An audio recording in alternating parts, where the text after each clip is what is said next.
estimados amigos ganaderos, es para mí un gusto estar hoy presentando la segunda versión de la Expo Virtual Guatemala 2021, después del éxito obtenido el año pasado, con más de 1.500.000 visitas a las fincas presentadas.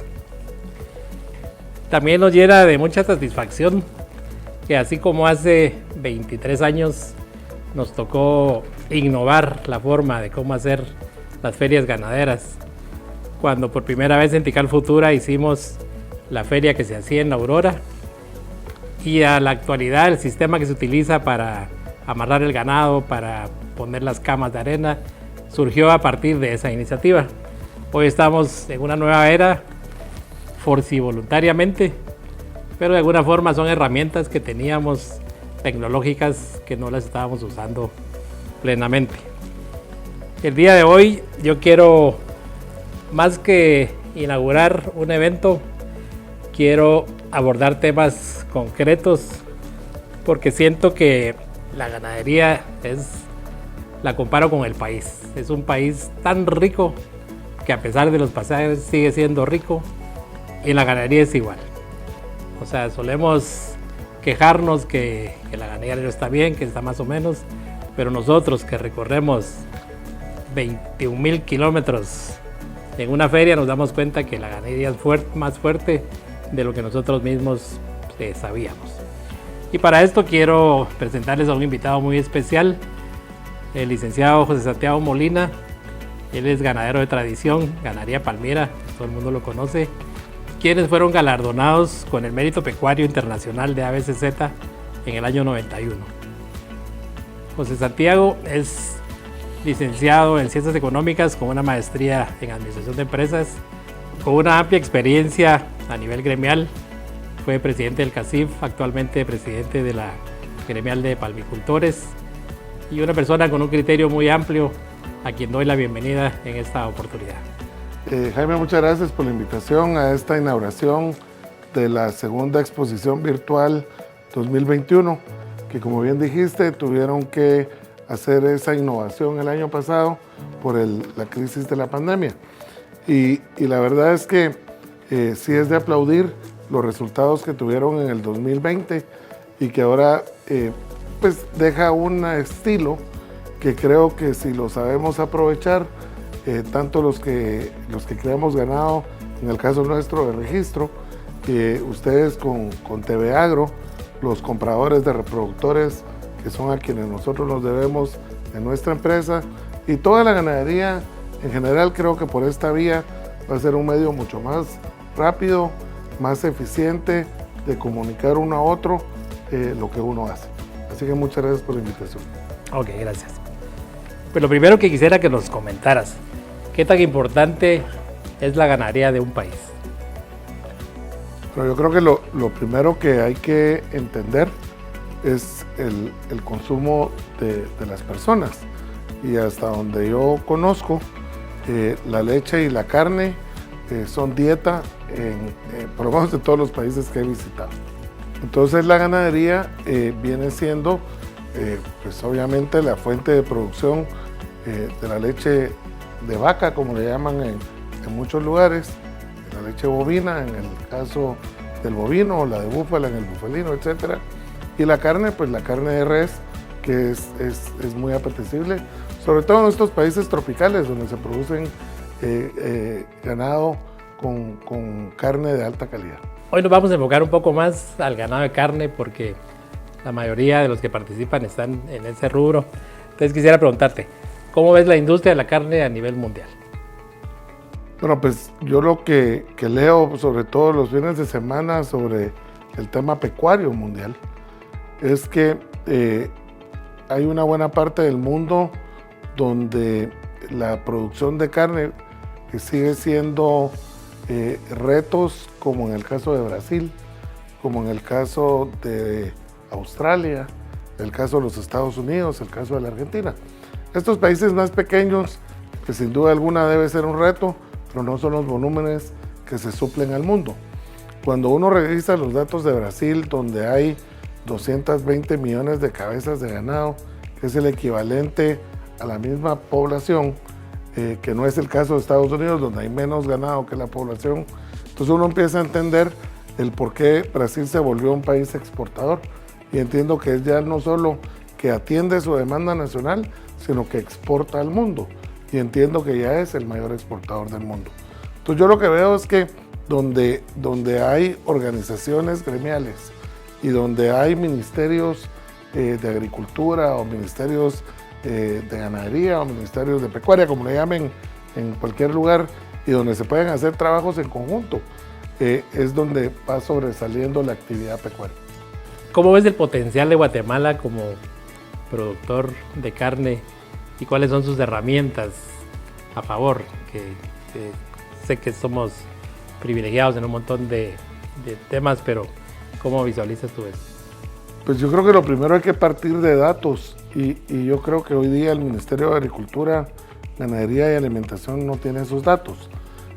Si se tuviera un censo que fuera confiable, pues yo creo que se podría hacer planes de país, y dentro de esos planes de país, pues tratar de hacer el desarrollo en conjunto. Pero tal vez lo importante aquí que quisiera resaltar es que al final de cuentas la ganadería de carne o de leche ocupa suelo, y en ese suelo se planta pasto, y ese pasto pues se tiene que trabajar para que haya cierta capacidad de alimentación al animal, pero también hay competencia del uso de ese suelo, y la competencia al final de cuentas lo tiene que ver uno como empresario, del tamaño que sea, tiene que ver sus alternativas, y las alternativas pasan en el altiplano, por ejemplo, por hortalizas, por frutas, etc. Pero en otros lugares del país, sobre todo donde está la mayor parte del ganado de carne, pues compite con cultivos, y hay cultivos que son más rentables, y entonces a la ganadería le pone un gran reto, que tiene que ser sumamente eficiente para que esa productividad por hectárea, que es la que hay que poner a competir con los cultivos que son la alternativa, como la palma de aceite, como el banano, como el plátano, como la sandía, como el melón, como el café en ciertos lugares, como la caña de azúcar, cualquiera de esos cultivos. Lo que uno tiene que hacer desde el lado de empresario es revisar cuál es su situación y buscar por donde sea la mejor rentabilidad posible. Yo creo que todos trabajamos y queremos algo de retorno, y al final de cuentas vale mucho la actividad ganadera, pues siempre y cuando se pueda mejorar en la parte de las utilidades de lo que uno hace. Básicamente, ¿qué herramientas tendríamos como para nosotros maximizar el potencial? Aquí obviamente el tema genético juega un papel importante. Pero lo primero que todo, habiendo dicho el tema del censo, para verlo como país, yo creo que eso después ya baja al nivel gremial. Y en el nivel gremial lo que se trata es de fomento y de capacitar y de instruir. Entonces es sumamente importante, porque como no todos nacimos sabiendo y tenemos que ir aprendiendo cómo hacer las cosas con mayor eficiencia, pues yo creo que tiene la ganadería de carne, como bien decías, que era el tema puntual de hoy, tiene 3 variables. La primera es los pastos, ¿verdad? Hay que trabajar como un agricultor en la producción del pasto. La segunda es el diseño de la finca para que haya un eficiente manejo a nivel de potreros. Yo lo que he aprendido a través de los años que tengo de trabajar es que mientras más pequeños son los potreros, el ganado camina menos, come más, y entonces la rotación tiene que ser más intensiva. Eso ayuda a tener más animales por hectárea, ayuda a que las vacas produzcan más terneros por hectárea, ayuda a que se produzcan más libras de carne por hectárea. Y lo tercero es la genética. La genética, sin duda alguna, es un multiplicador fácil de visualizar. Cuando uno vende un toro, como en el caso nuestro en Ganadería Palmira, un reproductor de una selección genética de casi 50 años, en 2022 cumplimos 50 años, y cuando uno va donde el cliente que tiene esas vacas, a lo que se le llama ganado comercial de carne, y ve las crías, que ese toro ya elevó el nivel de calidad, no solo en lo visual, sino porque ahí se puede ver conformación y otras cosas. Pero en la báscula, entonces ya se ve la ventaja que hay o el beneficio que hay de la inversión en la genética. Pero después, si ese ganadero sigue usando, sigue yendo por el mejoramiento genético, de usar esos toros, de la raza que sea, ¿verdad? En el caso nuestro, pues creamos 4 razas, pero de la raza que sea, y sigue, ya hace un cruce superior y llega al 3/4 de mejoramiento genético usando toros de raza pura. Y así en adelante. Entonces, para eso están las básculas, para medir cuánto produce. Entonces, yo creo que es importantísimo entender esa parte, que el invertir en un reproductor tiene beneficios rápidos. Y lo segundo, Jaime, yo creo que también cuando se hacen esas cuentas y se revisa el mercado del país, con colegas hemos hecho cuentas y desafortunadamente, entre todos los que producimos reproductores de registro, solo el 20% del mercado se logra atender. Eso quiere decir que el otro 80% se surte de genética inferior, que por lo general viene de los mismos hatos de ganado comercial, donde eligen un macho que sea el más bonito del hato y es el que ponen como reproductor. Si hacen bien las cuentas, vale la pena más invertir en el toro de registro bien seleccionado, porque al final de cuentas esas libras de carne por hectárea se van a ver en la báscula.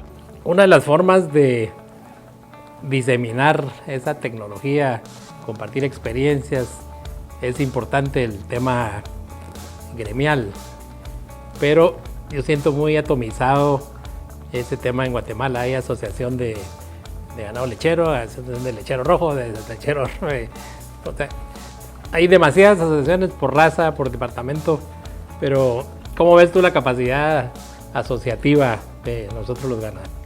Bueno, yo creo que en cualquier actividad empresarial lo que priva es el interés individual. Eso es natural, ¿verdad? Cada quien tiene su activo, cada quien quiere sacarle beneficio de su activo, y te diría que son pocas las personas que le dedican tiempo a actividades gremiales. Desafortunadamente, en mi opinión, hay desinformación de los beneficios que tiene la actividad gremial, de la que sea. Cuando ya se llega a conocer, pues yo creo que hay un poco más de entusiasmo, pero al final de cuentas, en la actividad gremial, en la que sea, hay que pagar una cuota, porque no se puede tener una asociación o una gremial gratis. Entonces, hay personas que pues, no quieren atender ese requisito y también por esas razones no participan. Y luego, en el caso puntual de la ganadería, contrario a la Asociación Nacional del Café, que es una, contrario a la Asociación de Azucareros, que es una, contrario a la Gremial de Palmicultores de Guatemala, que es una, etcétera, etcétera. En el mundo ganadero, desde que yo me acuerdo, primero han habido asociaciones regionales, después departamentales, después de, como decía, la Cámara de la Leche, porque tiene temas puntuales sobre la leche. Después, la Asociación de Criadores de Ganado Registrado, cuando yo era adolescente, era la que agrupaba a los criadores de ganado registro. Después fueron surgiendo otras, Cebugua, que agrupaba a los criadores de cebú, excepto el ganado Brahman, Asobraman, que agrupa a los criadores de ganado Brahman, etcétera, etcétera, y viene de los mismos intereses. Entonces, desafortunadamente, en mi opinión, no han logrado tener una asociación o una federación que logre agrupar a todos, donde tal vez lo que deben hacer es sentarse y marcar los objetivos y que sean de beneficio transversal. Pasa en otros lugares. Por ejemplo, en la leche, habrán algunos interesados en ser eficientes en la producción en el campo, pero habrán otros interesados en ser eficientes en la producción industrial de la leche y en los valores agregados, y habrán otros interesados en la parte de la exportación de la leche o de los valores agregados de la leche. Entonces ahí es donde hay que saber estructurar, es un tema de estructurar de acuerdo a objetivos y tener el rumbo correcto. Eso se puede dar cuando hay personas que le dedican tiempo y personas que se dejan aconsejar por estrategas. Uno solo le cuesta mucho poder hacer todo el paquete completo. Entonces es bien importante escuchar a otros que tienen experiencia. Y yo te diría también, Jaime, que los egos son un impedimento de poder desarrollar la gremialidad en el país.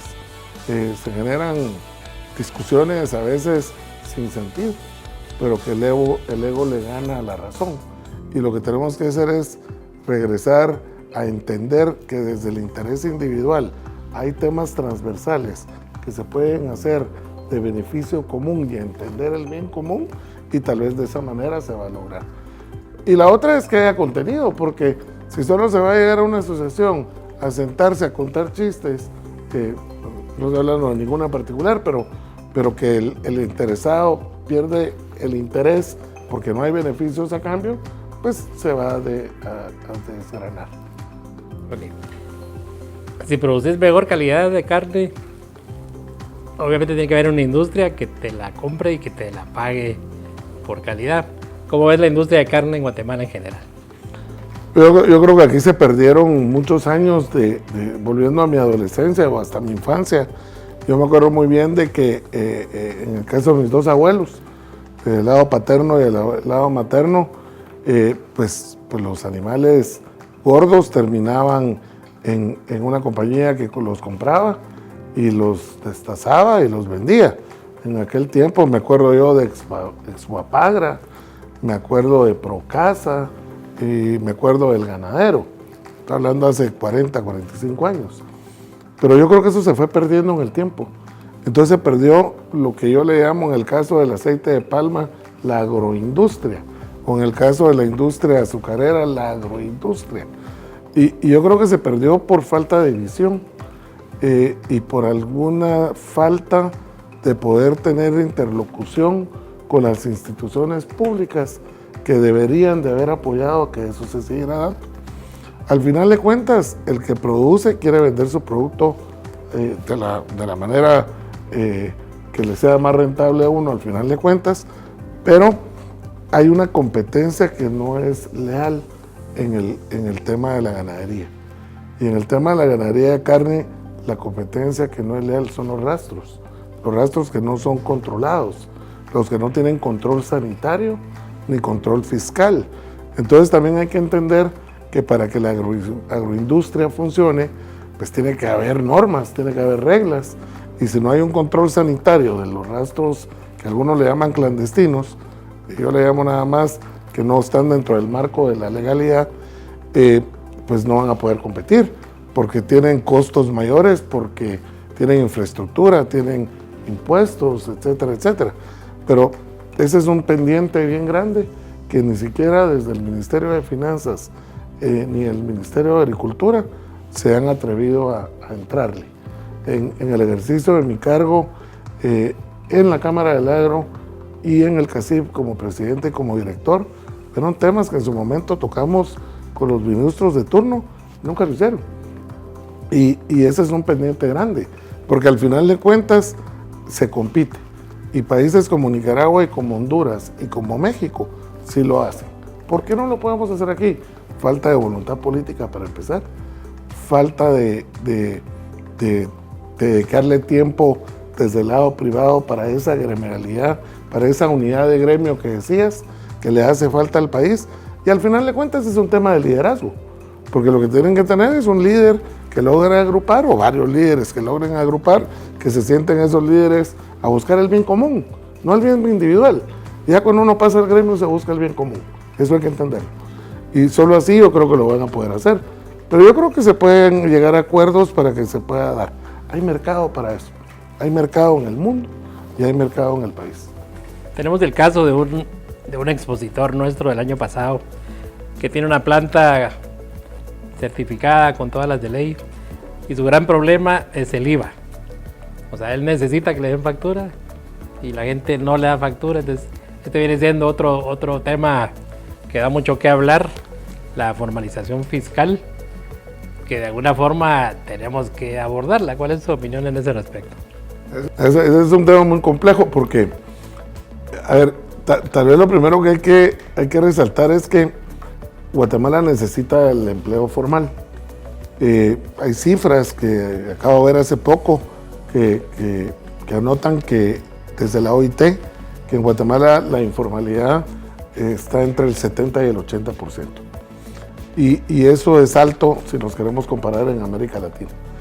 Entonces, el hecho de formalizar el empleo, que le dé al trabajador beneficios y le dé derechos, pero también responsabilidades legales y formales, pero también al patrono, y es una buena vía.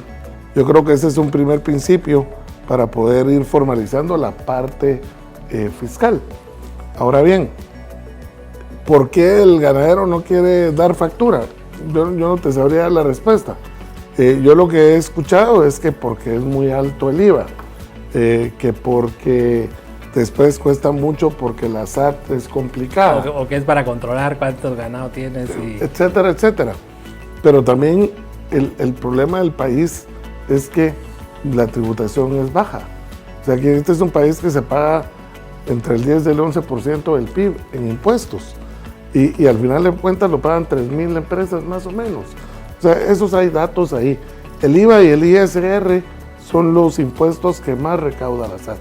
Entonces cuando uno le pregunta a alguien, le dice, ¿y por qué no te parece tal cosa? Es que se lo roban. Entonces viene el círculo vicioso de la corrupción, de la tributación y sobre todo, Jaime, que la reforma fiscal del 2012, porque la manosearon ya cuando iba entrando al Congreso, la dejaron muy compleja. Y entonces, no te digo el tema puntual de ganado, pero es muy compleja. Este país es difícil esa parte. Entonces, habrá que sentarse a buscar soluciones. En Nicaragua, por ejemplo, hay un impuesto diferente para actividades como el ganado. Yo no me acuerdo qué otros, pero lo que tienen es un flat tax que le llaman en Estados Unidos, es una tasa fija para que el 100% facture y se tributa desde esa tasa fija. Es un impuesto fácil de declarar, fácil de pagar y fácil de colectar. Me acuerdo que aquí hace unos años hubo una iniciativa de parte del sector ganadero de buscar una diferenciación en el pago de impuestos, porque hay voluntad. Yo creo, Jaime, que la mayoría de guatemaltecos quiere atender sus responsabilidades.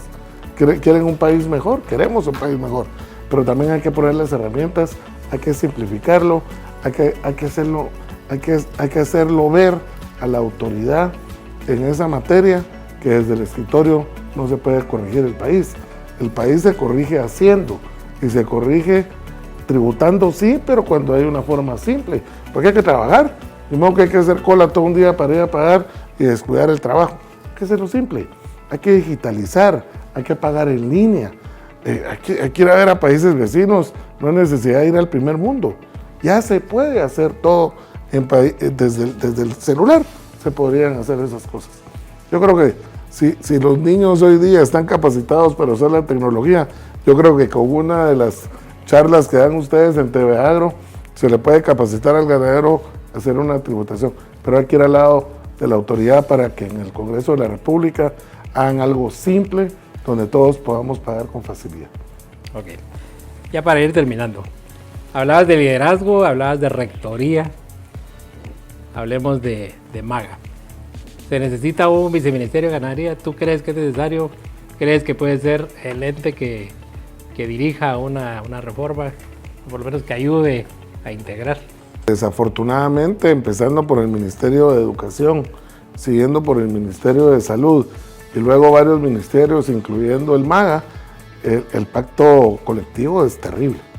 Los sindicatos, desafortunadamente, no han hecho para lo que fueron creados, sino que se fueron volviendo vehículos de quienes lo lideran. Entonces son un actor más en el tema del manejo sindical para beneficios de pocos, y el MAGA no es la excepción. Entonces yo no sé si con un viceministerio de ganadería se arregla la ganadería.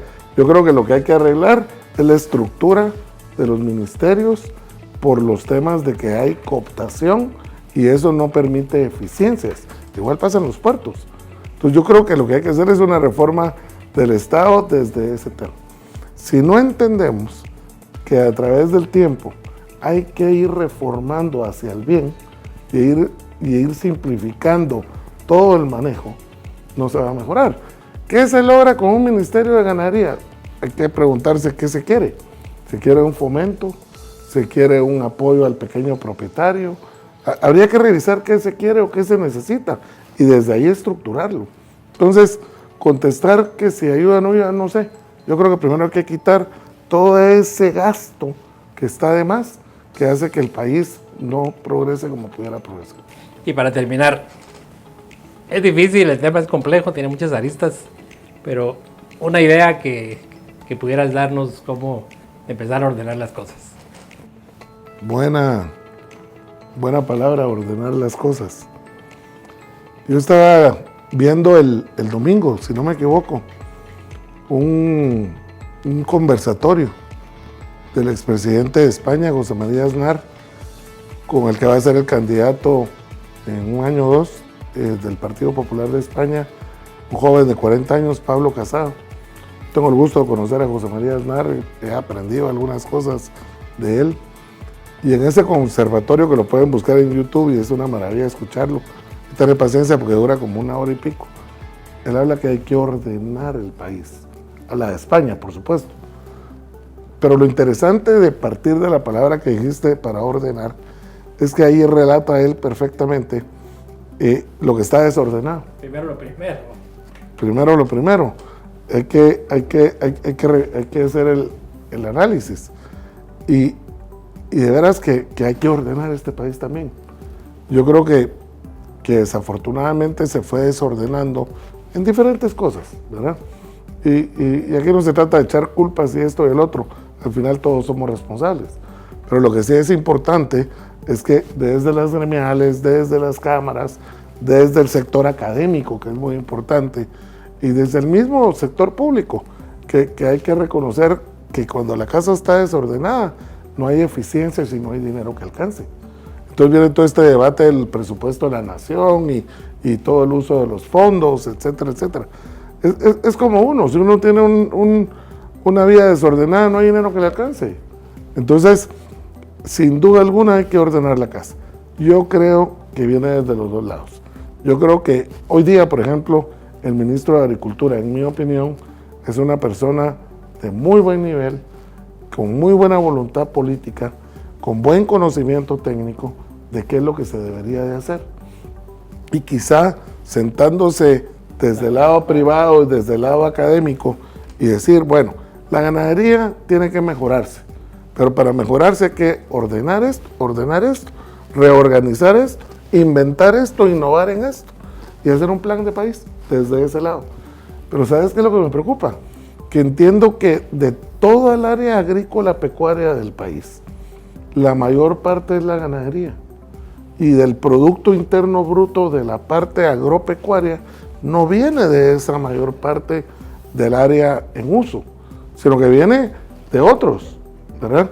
Entonces, eso es bien importante, porque tal vez uno desde, como me introdujiste ahí que estudié economía, tal vez uno tiende a verlo todo desde ese ángulo, o desde el lado financiero, o desde el lado país, pero si no se corrigen esas cosas, el que no se va a beneficiar es el ganadero.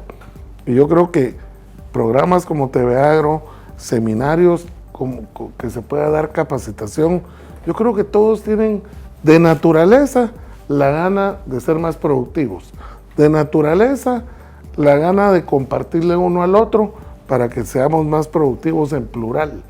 Y después podemos avanzar ordenando más la casa.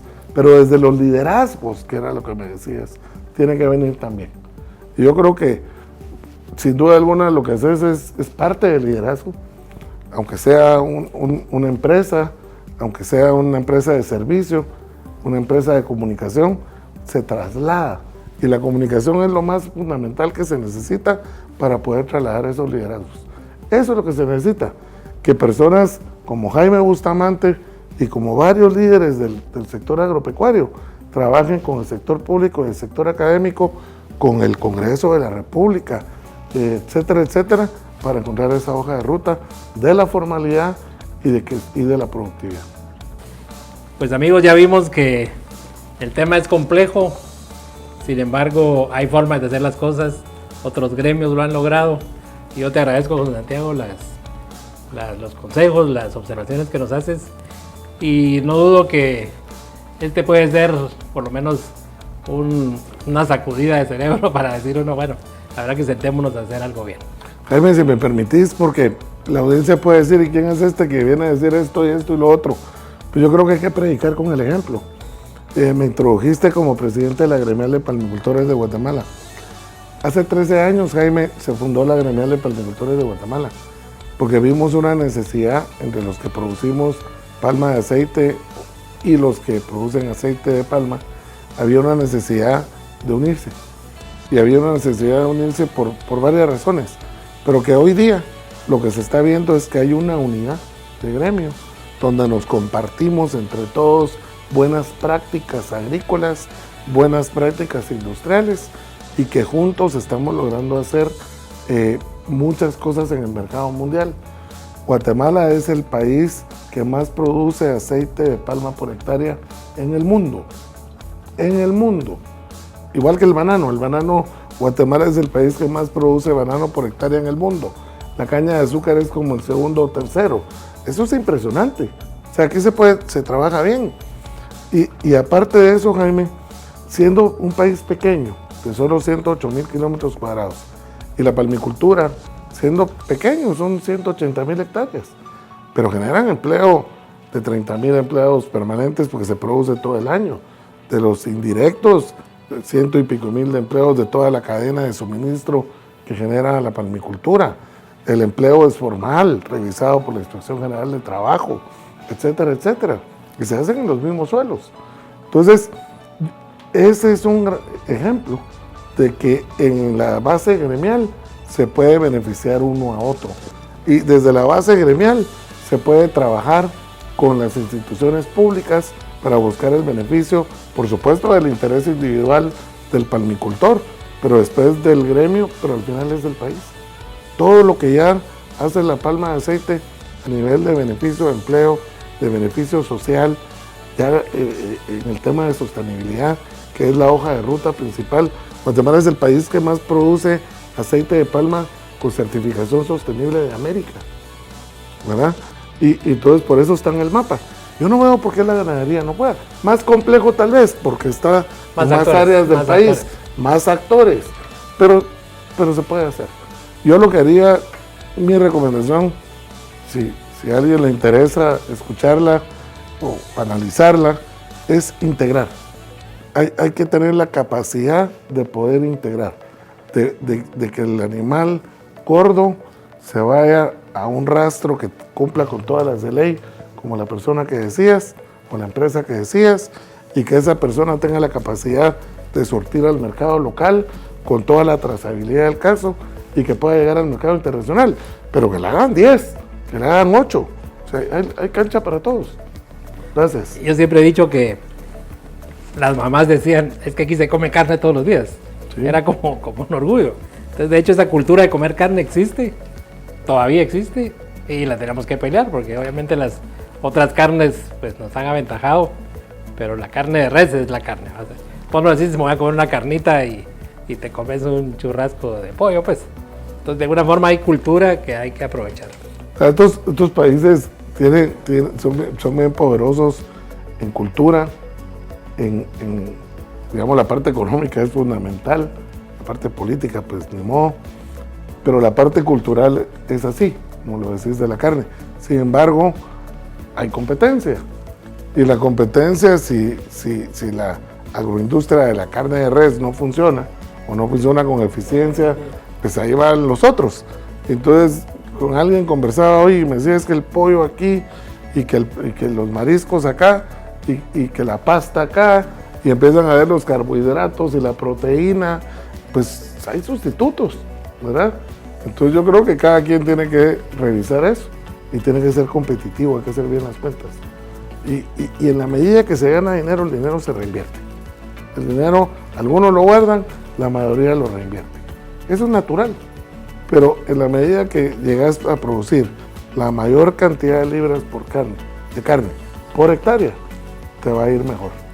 Y después van a venir muchas mejoras sociales del país, porque el dinero se salpica. El que produce dinero se salpica en el empleo, se salpica en la economía y se dan esos desarrollos económicos locales, que son muy fáciles de ver. Se mira el progreso de las regiones, en lo que sea, en hortalizas que son eficientes por acá, todo eso se ve. Y la agroindustria de la carne debe tener un camino. Bueno amigos, ya vemos que hay mucho por hacer. No me queda más que agradecer nuevamente a José Santiago e invitarlos a partir de hoy a ver la presentación de un nuevo expositor ganadero desde el 7 de octubre hasta el 27 de noviembre. Muchas gracias y esperamos contar con su presencia.